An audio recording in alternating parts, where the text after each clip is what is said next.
નમસ્કાર, day special કાર્યક્રમમાં હું મયુરી આપ સૌનું સ્વાગત કરું છું। આજે કાર્યક્રમનો મુદ્દો લગ્ન સંસ્થા સૌથી પહેલો મુદ્દો અને ત્યારબાદ લગ્ન સંસ્થાને કારણે થઈ રહેલા છૂટાછેડા।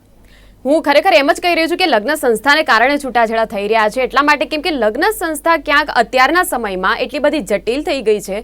આ જે વ્યવસ્થા છે ધીરે ધીરે લોકોનો આ વ્યવસ્થા પરથી વિશ્વાસ એટલી હદે ઉઠી રહ્યો છે કે છૂટાછેડાના કિસ્સા છે તેમાં વધારો થઈ રહ્યો છે। આપણે જ્યારે કારણોની ચર્ચા કરી રહ્યા છે ઘણા બધા લોકો એવું જણાવી રહ્યા છે કે સોશિયલ મીડિયાનો વધી રહેલો વ્યાપ આની પાછળ જવાબદાર છે। ઘણા લોકો એવું પણ કહી રહ્યા છે કે લોકોમાં સહનશક્તિ નથી એટલે છૂટાછેડા વધી રહ્યા છે। અને જ્યારે છૂટાછેડા કિસ્સાની ઘટનાની આપણે ચર્ચા કરીએ છીએ એવામાં એક નવો શબ્દ ઉભરી આવ્યો છે જે છે ગ્રે ડિવોર્સ। એટલે આજે તો કાર્યક્રમમાં ખાસ એ જ સમજવાનું છે કે આખરે શું છે આ ગ્રે ડિવોર્સ અને ગ્રે ડિવોર્સની સામાન્ય વ્યાખ્યા આપણે સમજીએ તો એ રીતની છે કે લગ્નના અમુક દાયકાઓ બાદ એકબીજા સાથેની જિંદગી જીવી લીધા બાદ એકબીજા સાથેની એકબીજા માટેની જે જવાબદારીઓ લીધેલી હતી એ જવાબદારીઓ મહદઅંશે પૂરી કરી લીધા બાદ પછી એક ઈચ્છા એવી જાગૃત થાય કે યાર હવે પોતાના માટે જીવવું છે, હવે આ જે સંબંધ છે મારા માટે કોઈ કામનો રહ્યો નથી, હવે મારી જિંદગીમાં મને ગમે એવી પ્રકારની પ્રવૃત્તિઓ કરવી છે, એટલા માટે મોકળાશ જોઈએ છે, એટલા માટે આ બંધનમાંથી છૂટવું છે। અને આ એક સામાન્ય વ્યાખ્યા કે જેને ગ્રે ડિવોર્સનું નામ આપવામાં આવ્યું છે। અને આ ગ્રે ડિવોર્સનો સતત વધી રહેલો ટ્રેન્ડ એની પાછળના કારણો પરિબળો વિશે આપણે ચર્ચા કરવી છે। અને ચર્ચા કરતાં પહેલાં ખાસ તો એ સમજવું છે કે શા માટે પહેલાંના સમયમાં છૂટાછેડાના કિસ્સા જે હતા તે ઓછા હતા અને શા માટે અત્યારના સમયમાં વધી રહ્યા છે એ પણ સમજવું છે કે ક્યાંક એવું તો નહોતું કે પહેલાંના સમયમાં જાગૃતિનો અભાવ હતો અને અત્યારના સમયમાં કેમ કે લગ્ન સંસ્થાની જરૂરિયાત શા માટે ઉદ્ભવી એટલા માટે કેમ કે એક પ્રકારની કો ડિપેન્ડન્સી હતી, એકબીજા ઉપર આધારિત રહેવાની, એકબીજાની લાગણીની જરૂરિયાતો, એકબીજાની શારીરિક જરૂરિયાતો, એકબીજાની આર્થિક જરૂરિયાતો, વંશવેલો વધારવાની જે જરૂરિયાતો છે એ બધાના મૂળમાં લગ્ન સંસ્થાનો ઉદ્ભવ થયો હતો। શું અત્યારે એ સમય આવી ગયો છે કે હવે આ જરૂરિયાતો માટે સ્ત્રી અને પુરુષ એકબીજા ઉપર નિર્ભર નથી રહેતા, પોતે જ જરૂરિયાતો પૂરી કરવા માટે સક્ષમ છે? કેમ કે મેડિકલ સાયન્સની પ્રગતિ એ પણ એક પરિબળ છે કે ઘણી વખત એવું થતું હોય છે કે લગ્ન કર્યા વગર લોકો સરોગસી દ્વારા કે અન્ય અનેક પ્રકારની પદ્ધતિઓ દ્વારા સંતાનો પેદા કરી લેતા હોય છે અને એ સંતાનોનો ઉછેર કરવામાં પોતાનું જીવન વિતાવી લેતા હોય છે કે જેથી તેમને એકલતા ન લાગે। એકલતા ટાળવા માટે લોકો પેટ રાખતા હોય છે, એકલતા ટાળવા માટે ઘણી એવી પોતાની જાતને પ્રવૃત્તિમય કરી દેતા હોય છે, પરંતુ એક વ્યક્તિ કે જેમની હાજરી તેમનાથી સહન નથી થતી તેમને ઊંડે એક પ્રકારનો એવો ડર છે, એક પ્રકારની એવી બીક છે કે આ વ્યક્તિ સાથે આખું જીવન મારું કેવી રીતે નીકળશે, શા માટે આ પ્રકારની માનસિકતા ઘર કરી ગઈ છે?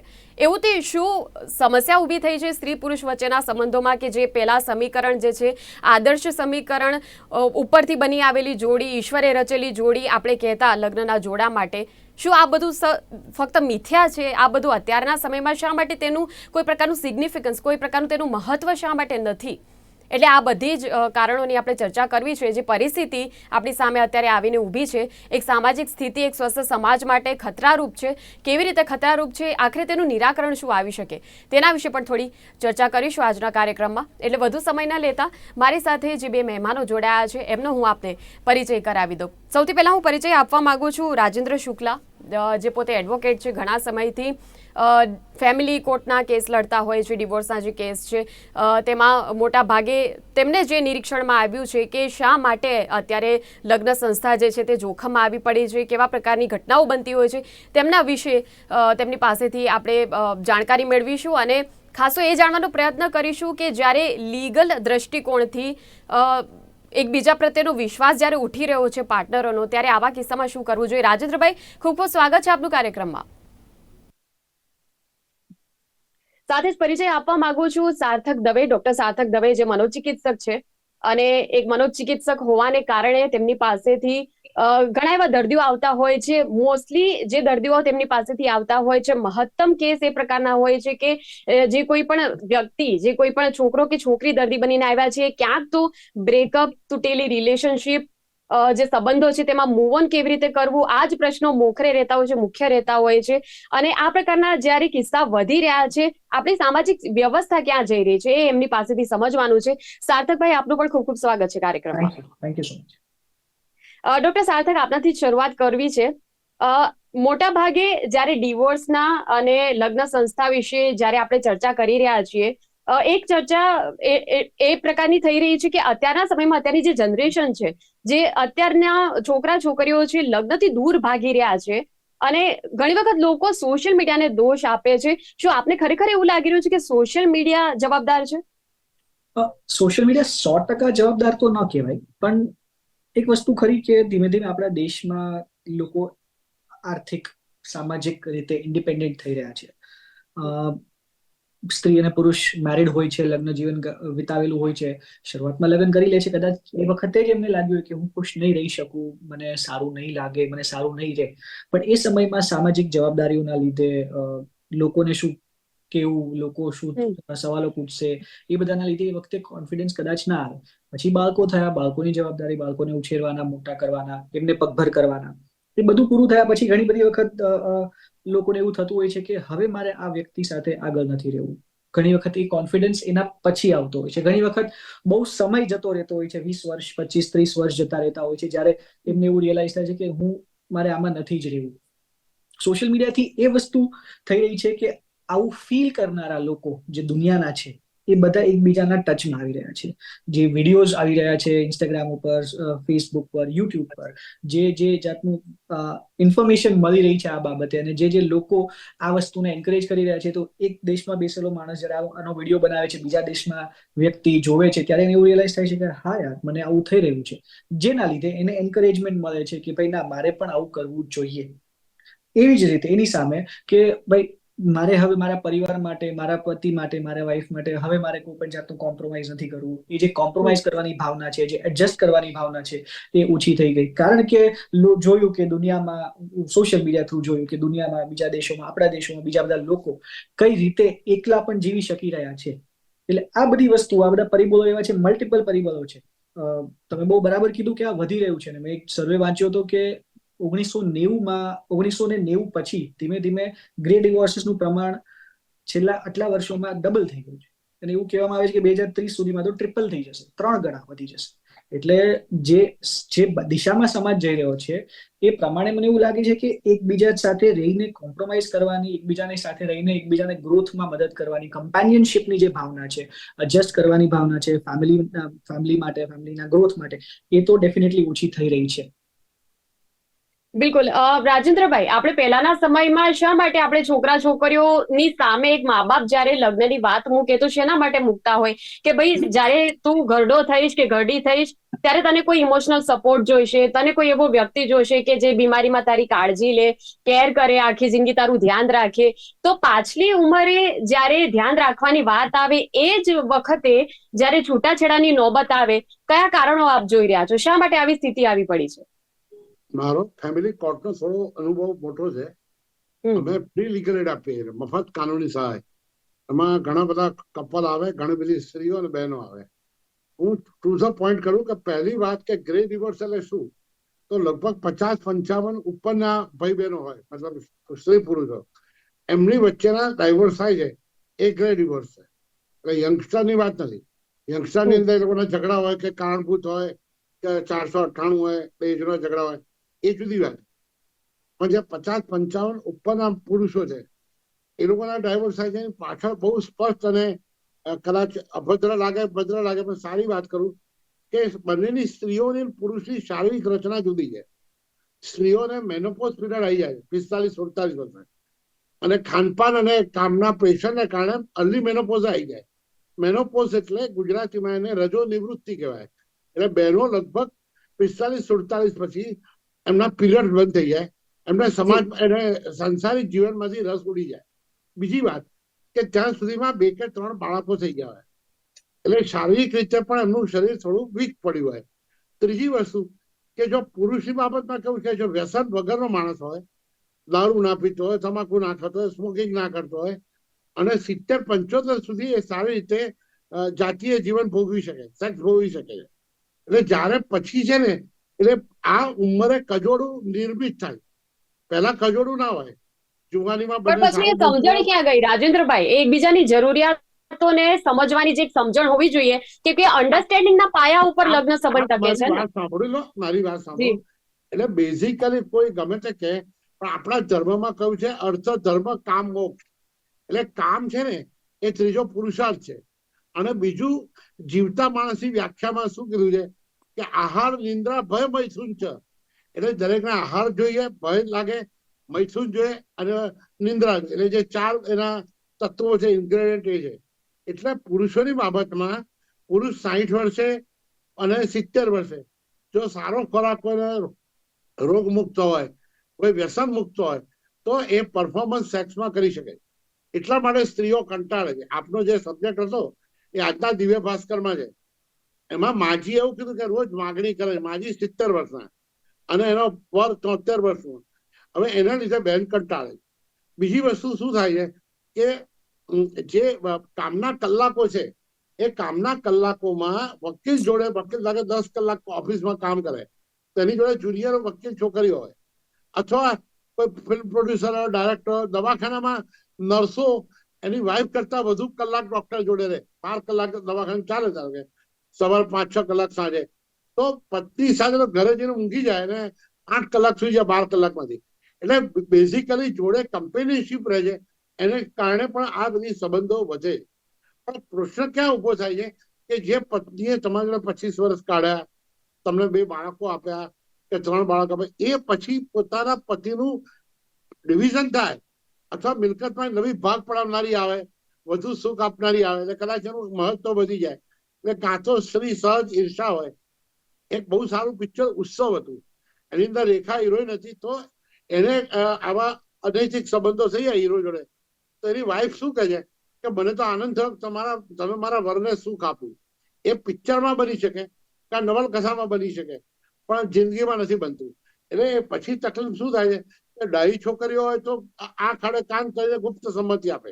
અમારે એક મિત્ર બિલ્ડર છે, એની ઉંમર મારા જેવડી જશે ને, લગભગ એબોવ 60 છે. તો એણે એક છોકરી છે નાનકડી સાથે સંબંધ રાખ્યા. એની વાઈફે જોયું કરોડોનો કારોબાર છે, એમાં પેલી છોકરીને ફ્લેટ આપે, 5 કરોડની એફડી કરી આપી, તો કઈ વાંધો નથી. એનો છોકરાને ઘેર છોકરા છે, એટલે આ ભાઈ દાદા બની ગયા છે, પણ છતાં પેલી બેન સાથે સક્રિય છે. એટલે એની વાઈફે ચલાવી. જયારે સ્ત્રીઓને પોતાનો ઈગો અથવા ઈર્ષા, અને સાહજિક છે, હું એમ બેનનો વાંક જ નથી કાઢતો, પણ એ ના સ્ત્રીઓ એટલે રાજેન્દ્રભાઈ, અચ્છા રાજેન્દ્રભાઈ પ્લીઝ મને હવે આપને ઇન્ટરપ્ટ કરવા દો, કેમ કે આમાં કેવું છે કે સ્વયં ઉપર સંયમ સૌથી પહેલી વાત. બીજી વાત એ કે બીજા આપણા પાર્ટનર જે છે એ પાર્ટનરની ઈચ્છા અને સન્માન, બરાબર. અને ત્રીજી વાત એ છે કે પોતાની સેલ્ફ રિસ્પેક્ટ. આ જેટલા પણ કિસ્સા તમે કહ્યા, જે કંઈ પણ આ તમારો જવાબ હતો, મારે એક સ્ત્રી તરીકે એટલે મારે પોતાના ઇનપુટ્સ એ પ્રકારે આપવા છે કે જ્યારે 73 વર્ષની ઉંમરે પણ સેક્સની ઈચ્છા થાય એ સ્વાભાવિક હોઈ જ શકે, અને એમાં કોઈ જ વાતનું, એમાં કોઈ બેમદદ, એમાં કોઈ નકારાત્મક પણ નથી. એ કદાચ સાવ સહજ પ્રક્રિયા છે. પરંતુ તેમ છતાં કેમ કે લગ્ન તમે કોઈ વ્યક્તિ સાથે કર્યા છે તો એની ઈચ્છાને પણ ધ્યાનમાં તમારે લેવી પડે, એની ઈચ્છાને પણ તમારે સન્માન આપવું પડે.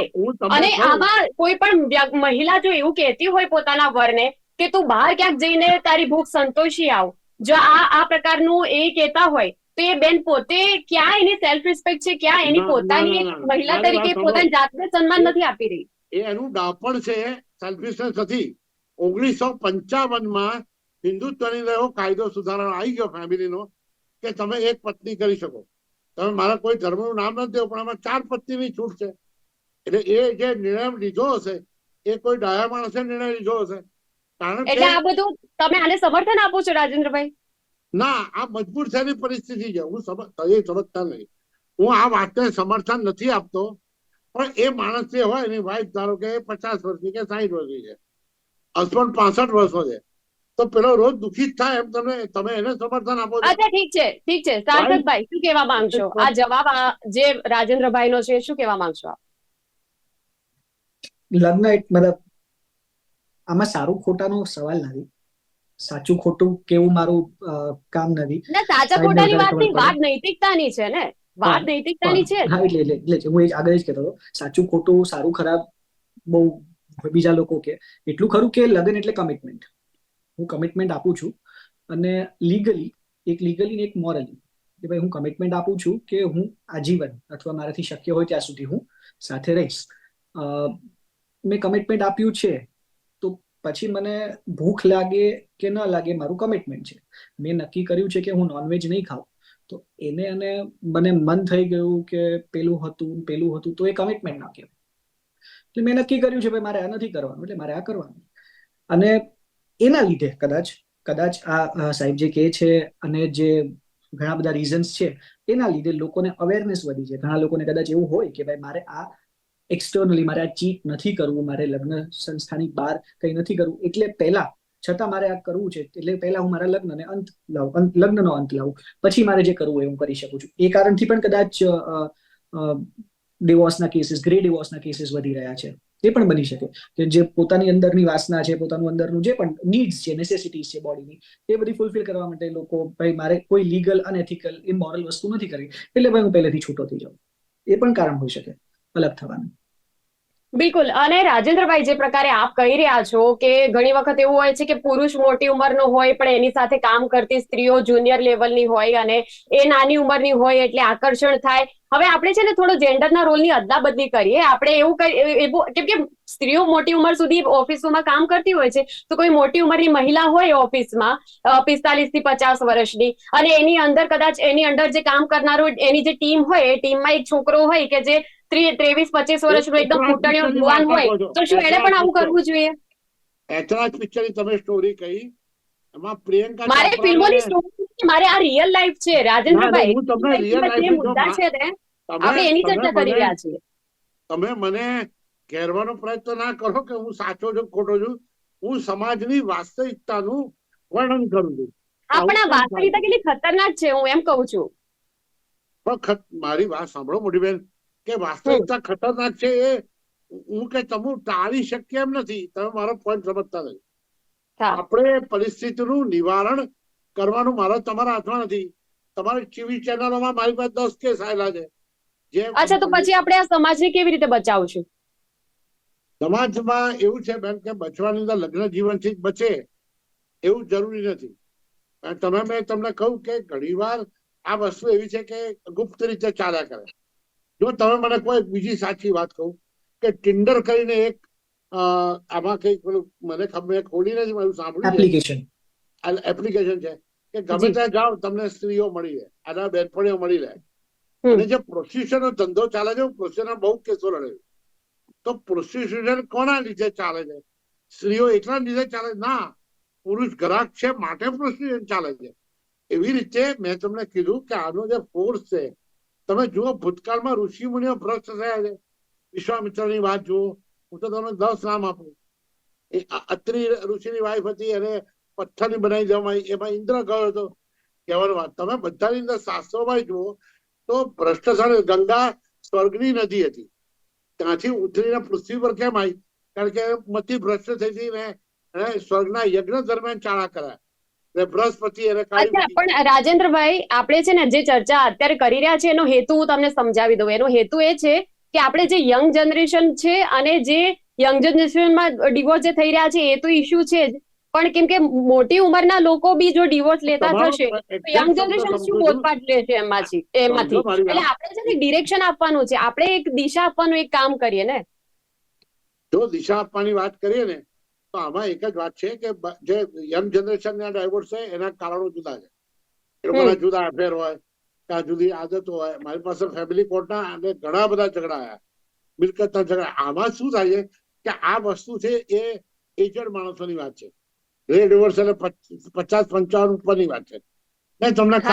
મૂળ વાત રાજેન્દ્રભાઈ, મૂળ વાત એ જ છે ને કે કોઈ 70 વર્ષનો ડોસો જો એક્સ્ટ્રા મેરિટલ અફેર કરવા માટે જાય, પણ 70 વર્ષ સુધીમાં એને કેટલી દુનિયા જોઈ લીધી હશે, કેટલા માણસોને મળ્યો હશે, કેટલી જિંદગી એને જોઈ લીધી હશે, તો એને સામે પોતાની પત્નીની વેલ્યુ કેમ ન થાય કે આ જે મારી જીવન સંગીની મારી આખી જિંદગી મારી સાથે રહી છે, જેણે મારા બાળકોનો ઉછેર કર્યો, જેણે આખી જિંદગી મારી જરૂરિયાતો સાચવી, એ માણસ એવું કેમ ન વિચારે? એના માટે બહુ સારો આખો શ્લોક છે, ના કહું એક જ વાક્યમાં કહું કે કામા તુરાણામ ભયમ ન લજ્જા. જે કામથી આતુર થયો આ ભાઈ ડોહો 73 વર્ષનો, એને ભય પણ ના હોય ને લજ્જા પણ ના હોય. બીજું આર્થિક રીતે બહુ ઇન્ડિપેન્ડન્ટ હોય. મારી પાસે અત્યારે 200 કરોડની મિલકત હોય, મારી ફાઇનાન્શિયલ સ્ટેબિલિટી હોય. મારી વાઈફ માંગે એટલે 100 કરોડ લઈ જાય, મારે બીજું મારી રીતે જુબું છે. મારી વાત સાંભળો, એટલે જે પણ ફાઇનાન્શિયલી બહુ સાઉન્ડ છે જે માણસો પોતાની કેરિયરમાં સેટલ થઈને કમાઈને બેઠેલા છે એવા બધા માણસોની અંદર મેં તમને કીધું કે મેં ખાલી અને બીજી એક વસ્તુ કે જે લોકો બહુ જ એક્ટિવ છે અને બહુ જ સફળ છે જિંદગીમાં, એટલે વેપારી હોય, ફિલ્મ પ્રોડ્યુસર હોય કે ઉદ્યોગપતિ હોય, એ બધાની મનોવૃત્તિ એવી હોય છે કે they can buy many things. એટલે એક વસ્તુ એમનો ઈગો હોય છે, બીજું એમને સમર્પિત થનારી સ્ત્રીઓ પણ હોય છે. એટલે બેઝિક વાત પણ સમર્પિત જે સ્ત્રીઓ થાય છે એમનો સ્વાર્થ હોય છે રાજેન્દ્રભાઈ, એમનો સ્વાર્થ હોય છે, એમનો ઉપયોગ કરવો છે એવા પુરુષોનો. એટલે મેં એવા લોકોને ધક્કા મારીને કાઢ્યા છે મારા જિંદગીમાં, 8-10 જણે ના પાડી હશે, પણ 5મી વાર ભૂલ થઈ જાય તો હજી તમે સમજો મારી 11 જણને ના પાડી. પણ બેઝિકલી શું છે કે આની આ ડોક્ટર સાહેબ બધાને કહેશે કે એની પિચ્યુટરી ગ્રંથિ હોય કે કઈ ગ્રંથિ, આ બધા સક્સેસ માણસોની એબિલિટી વધારે હોય છે, ક્ષમતા વધારે હોય છે, સર્જનાત્મકતા હોય છે. એટલે સર્જનાત્મકતા સારું પિક્ચર બનાવ્યા પછી પડસારી હોય કે બીજા ગમે તે હોય, બધાને પછી એના પછી રેસ્ટ ક્યાં મળે છે. હું બહુ થાકી ગયો તો મને દારૂ પીવાથી, હું દારૂ પીતો નથી, હું હમણાં ગાધા નથી કરતો, કોઈ બીજી આદત નથી, તો રેસ્ટ માટે સેક્સનું રિલેક્સેશન સૌથી મોટું ગણાય છે, મારો અનુભવ. અચ્છા, તમે બહુ મહત્વ આપી દીધું શારીરિક સંબંધોને, હું સમજુ છું, પણ હું એમ કહું છું કે તમે જેને પરણ્યા છો એની ઈચ્છાઓની જો તમે કદર નહીં કરો, જો એની ઈચ્છા છે કે નહીં, એ કન્સેન્ટ અંગ્રેજીમાં શબ્દ છે ને જેને ઈચ્છા કહીએ છીએ, ઈચ્છા એ બહુ મહત્વની વસ્તુ છે. એટલે ડાયો માણસ હોય તેને કાબુ રાખવો છે, બસ એટલું કહું તમને. ડાયો માણસ હોય તો એ કાબુ રાખે, એટલે પોતાની વૃત્તિ ઉપર કાબુ રાખવાનું પુરુષોએ સામે શીખવું જોઈએ ને. હા, એટલે ભગવદ ગીતામાં કહ્યું છે વિષયાભિને વર્તનથી નિરાહારસ્ત દેહીના. એટલે ભક્તિમાં જતો રહે, ઉપવાસો ચાલુ કરી દે, એકાણા ચાલુ કરી દે, તો એની વિષયો અને શક્તિ નબળી પડી જાય, તો એ પાછો વળી શકે છે. અધરવાઇઝ આ મેં તમને કીધું મેનકાની વાત કરો, 10 નામ આપું. આપણે બધા ચ્યવનપ્રાશ કહીએ છીએ, એ ચ્યવન ઋષિએ શોધેલો. He was a very old aged man, જેને ચ્યવનપ્રાશની શોધ કરી. He married to a very young girl in old age, ચ્યવન ઋષિ. એટલે કહેવાનો મુદ્દો ડાયો માણસ કાબુ રાખે. અને હું તમારા માધ્યમથી એવું કહું કે ડાયા માણસોએ ભગવાનનો સહારો લેવો છે, માળાનો, ભક્તિનો, કથાનો, અને આ થવું છે. બાકી સંસારમાં રહીને નિષ્ક્રિય તમે બધું સોશિયલ મીડિયાએ કરું, ટીવી ઉપર તમે અમુક પિક્ચરો જુઓ, અમુક વસ્તુ જુઓ, જીસમાં પિક્ચર જુઓ, તો તમે મગજ તરત જ બગડી જ જાય. એટલે આપણે જોઈએ જ નહીં, પણ બેઝિકલી સોશિયલ મીડિયા, ફિલ્મો અને પ્રચાર માધ્યમો વધી ગયા છે, એટલે તમારું મગજ વધારે કલુષિત કરે. જી રાજેન્દ્રભાઈ, સાર્થકભાઈ, કાર્યક્રમ અંત તરફ છે, એન્ડ કોમેન્ટ આપી દેશો. ગ્રે ડિવોર્સ વધી રહ્યા છે 100%, અને કૂદકે ને ભૂસકે વધી રહ્યા છે એ પણ 100%. એના નુકસાન બહુ છે. એટલે જયારે લોકો ડિવોર્સ લે ને, અગેન સાહેબને જ વધારે ખબર હોય, જયારે લોકો ડિવોર્સ લે ને ત્યારે એ લોકોને એવું હોય કે હું આમાંથી નીકળીશ ને તો મને ખુશી મળશે. જયારે એવું નથી હોતું. ડિવોર્સ પછીનો જે સમય છે એ સારો નથી હોતો. તમે સિરિયસલી ખરાબ રિલેશનશિપમાં હો, ટોક્સિક રિલેશનશિપમાં હો, છતાં પણ સેપરેશનનો જે ટ્રોમા છે અને એની સાથે સાથે જે સામાજિક જે જવાબ આપવા પડે, લોકોને પૂછવાનું, વાતચીત કરવાનું, એ જે જવાબ આપવા પડે, વાતચીત થાય, એ પણ એક બહુ ટ્રોમેટિક વસ્તુ છે. એટલે એના પછી ખુશી નથી. એટલે બીજું એ પણ એક એવું છે કે ડિવોર્સ પાછી ઇરિવર્સિબલ વસ્તુ હોવાથી એ પછી જ ખબર પડે છે. એટલે પછી ગયા પછી એવું થાય અમે શું કરી દીધું. વધતા 50, 55, 60ની ઉંમરની વર્ષે ઉંમરમાં તમે જ્યાં ડિવોર્સ લો છો, સેપરેટ થાઓ છો, ત્યાં તમે એકલા પડો છો. તમારા ઘણા બધા મિત્રો જે મેરિડ છે એના પરિવારમાં ઇન્વોલ્વ છે. ઘણા બધા મિત્રો, ઘણા બધા સગાવાલા એના પોતાના પરિવારમાં ઇન્વોલ્વ છે. તમારી જે પોતાની ફિઝિકલ કેપેસિટી છે, દોડવાની, કામ કરવાની, વસ્તુમાં ઇન્વોલ્વ રહેવાની, એ ઘટી ગઈ છે. તમારે જે બીપીના ડોક્ટરને, ડાયાબિટીસના ડોક્ટરને મળવા જવાનું છે, એની માટે જે પહેલા સાથે આવતા હતા તમારા પાર્ટનર, એ હવે નથી આવતા. ઘણી બધી ભૂલ જે તમે પહેલા કરી રહ્યા હતા, જે તમને ખબર જ નહોતી, કારણ કે તમારા પાર્ટનર સાચવી લેતા હતા. ચાવી ખોવાઈ જતી હતી, તમને ખબર નહોતી રહેતી, કારણ કે ચાવી એ મૂકી દેતા હતા. પણ હવે બધું સામે આવે છે. એટલે એના પછી ભલે ઉત્સાહમાં, ઉદ્વેગમાં, આવેગમાં આવીને ડિસિઝન લઈ લીધું, ના મને હવે આવી રીતે જીવવું છે, પણ એ સ્ટેટ નથી રહેતું, કારણ કે એના લીધે અનહદ ઉદાસી આવે છે. એટલે ગ્રે ડિવોર્સનું પ્રમાણ વધી રહ્યું છે, પણ એ ડિવોર્સ એ ખુશી નથી આપી રહ્યું લોકોને. મતલબ આઈ માઇટ બી રોંગ, ઘણા લોકો હોય, ઘણા લોકો અનહદ બહુ દુખી હોય, પણ ઘણા લોકોને નથી આપી રહ્યું. એટલે માનસિક રીતે એ લોકો અસ્વસ્થ પણ થઈ જાય છે એના પછી. ઠીક છે, બિલકુલ. ઠીક છે, રાજેન્દ્રભાઈ અને સાર્થકભાઈ, આ બંને કાર્યક્રમમાં જોડાયા અને જે પ્રકારે આ ચર્ચા થઈ એ બદલ ખૂબ ખૂબ આભાર. Thank you very much. Thank you so much. જી જી નમસ્કાર. તો ડે સ્પેશિયલમાં ખાસ વાત ગ્રે ડિવોર્સ વિશે, ગ્રે ડિવોર્સ જે પ્રકારે વધી રહ્યા છે તેના કારણો, પરિબળો વિશે ચર્ચા કરી. ચર્ચા એટલા માટે કરી કેમ કે ખરેખર તો લગ્ન સંબંધ એ વિશ્વાસ અને એકબીજાની ઈચ્છાને જે પ્રકારે તમે સન્માન આપો છો તેના પાયા પર ટકેલો છે. કદાચ લગ્ન ટકાવવા માટે પ્રેમ પણ એટલો જરૂરી નથી જેટલું વિશ્વાસ અને એકબીજાનું સન્માન જરૂરી છે. અને આ ફક્ત યંગ જનરેશન નહીં, ઓલ્ડ જનરેશનને પણ એટલી જ આ વાત લાગુ પડે છે. અને આપણે ચોક્કસપણે એક આશા રાખીએ કે ગ્રે ડિવોર્સ જે છે તે સતત વધી રહ્યા છે, પરંતુ ક્યાંક વધુ એકબીજા તરફ જે વિશ્વાસ મૂકવાનો એક આખી જે સ્થિતિ છે એ ફરી આપણી સામે આવે અને તેના કારણે હવે જે આ ડિવોર્સ છે, જે આ સામાજિક વ્યવસ્થાને ખતરો પહોંચાડતી આ જે ઘટના છે તે ઘટનામાં થોડો ઘટાડો નોંધાય તેવી તમામ આપણે આશા રાખીએ. હાલ ડે સ્પેશિયલ કાર્યક્રમમાં આટલું જ. આવતીકાલે ફરી મળીશું. ત્યાં સુધી આપ જોતા રહો ગુજરાત ન્યૂઝ સત્યની સાથે. નમસ્કાર.